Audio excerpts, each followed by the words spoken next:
Hi friends, இன்றைக்கி Pandian store பார்ப்போமா? Pandian store பார்க்குறதுக்கு முன்னாடி சேனலை சப்ஸ்கிரைப் பண்ணாத மக்கள் சப்ஸ்கிரைப் பண்ணிவிட்டு பாருங்கள்.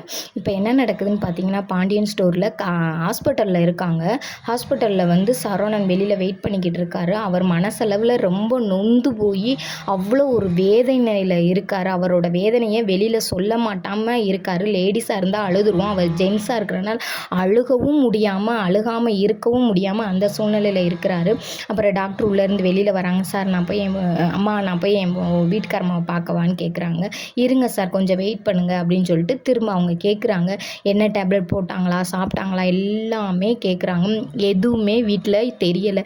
என்னங்க, வீட்டுக்குள்ளே தானே இருக்கீங்க, உங்கள் அம்மா சாப்பிட்டாங்களா சாப்பிட்லையா, டேப்லெட் போட்டாங்களான்னு கூட தெரியலைன்னா அப்புறம் என்னங்க நீங்கள் வீட்டுக்குள்ளே செய்கிறீங்க? அப்புறம் எந்த அளவுக்கு நீங்கள் அம்மாவை கவனிச்சிக்கிறீங்க, நீங்கள் ஒய்ஃபை எந்த அளவுக்கு கவனிச்சிக்கிறீங்கன்னு சொல்லி நான் போய் கோமதியை பார்க்கலாமா மேடம்னு சொல்கிறாங்க. சரி, அவங்கள டிஸ்டர்ப் பண்ணாமல் போய் பாருங்கன்னு சொல்கிறாங்க. போய் பாருங்கன்னு சொன்னோன்னே அவர் போய் கோமதியை பார்க்குறாரு.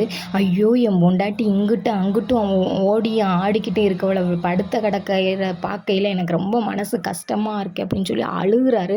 அவர் அழுதோன்னே பார்த்திங்கன்னா நமக்கே ஒரு மாதிரி கஷ்டமாக இருக்குது. ஏன்னு பார்த்திங்கன்னா, நம்ம கம்பீரமாக வைராக்கியமாக இருந்த மனுஷன் உடஞ்ச அழுகையில் அது ஒரு வேதனை தாங்க முடியலைங்க. நமக்கு பார்க்கையிலே கண் கலங்குதுங்க.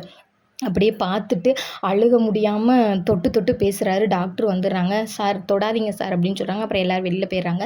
திரும்ப கதிரும் மீனாவும் உள்ளே போய் பார்க்குறாங்க. கதிர் பார்த்திங்கன்னா அழுன்னு அழுகிறாப்புல. அது முடிஞ்சோன்னையும் பார்த்திங்கன்னா 3 பேர் என்ன பண்ணுறாங்கன்னா, மீனா, சரவணன், கதிர் 3 பேர் என்ன நினைக்கிறாங்கன்னா, அப்பா ரொம்ப உடஞ்சிட்டாரு, அப்பாவை ஹாஸ்பிட்டல்லே வச்சுருந்தா அம்மாவை பார்த்துக்கிட்டே ரொம்ப எமோஷன் ஆயிடுவாருன்னு சொல்லிட்டு, அப்பாவுக்கு முடியாமல் வந்துருச்சுன்னு நம்ம என்ன பண்ணுவோம்னு தெரிலன்ட்டு ஹாஸ்பிட்டல்லேருந்து வீட்டுக்கு கூப்பிட்டு போய் விட்டுறாங்க. வீட்டுக்கு கூட்டிகிட்டு போய் விட்டேன்னா அரசி ஓடி வந்து அப்பா அம்மாவுக்கு என்னாச்சுன்னு கேட்டு அழுகுறாங்க. அதை அவர் கவனத்தில் வாங்காமல் அவர் பாட்டுக்கு பெட்ரூம்குள்ளே போயிடுறாரு.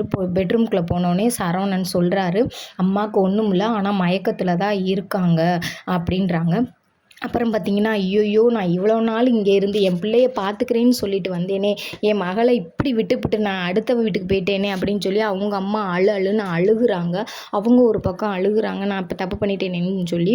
அப்புறம் ஆளுக்கு ஒரு பக்கமாக பேசுகிறாங்க. யார் என்ன பேசுனாலும் பாண்டியனால் அவருடைய வீட்டுக்காரம்மா அப்படி கிடக்கிறத பார்த்து மனசளவில் ரொம்ப நொந்து போய் நூலாகி இருக்கார்.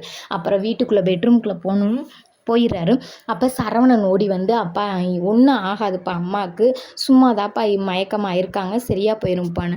ஐயோ, அப்போ உனக்கு தெரியுமாடா அவள் எப்படா விழுந்தா அப்படின்னு சொல்லி கேட்குறாரு. அப்பா எனக்கு தெரியலப்பா, நான் ஒரு 3 மணியை போல் வந்தேன்ப்பான்னு. அடே 2:30 போல் நான் வந்தேன்டா, பாத்திரத்தை உறுத்திக்கிட்டு இருந்தா, நான் அவள் சும்மா எப்பயும் போல் விளையாட்டுக்கு செய்கிறான்னு நினச்சி வந்துட்டேன்டா, அப்போ படுத்தே கடந்திருப்பா ஓலடா. அப்பா நான் தப்பு பண்ணிட்டேனேடா, நான் தெரியாமல் தப்பு பண்ணிட்டேனாடா, இப்படி பண்ணிவிட்டேனேடான்னு சொல்லி அவ்வளோ அழுகுறாரு. அழுதுகிட்டு இருக்கையில் மனசெல்லாம் பார்த்திங்கன்னா ரொம்ப பதைக்குதுங்க நமக்கு.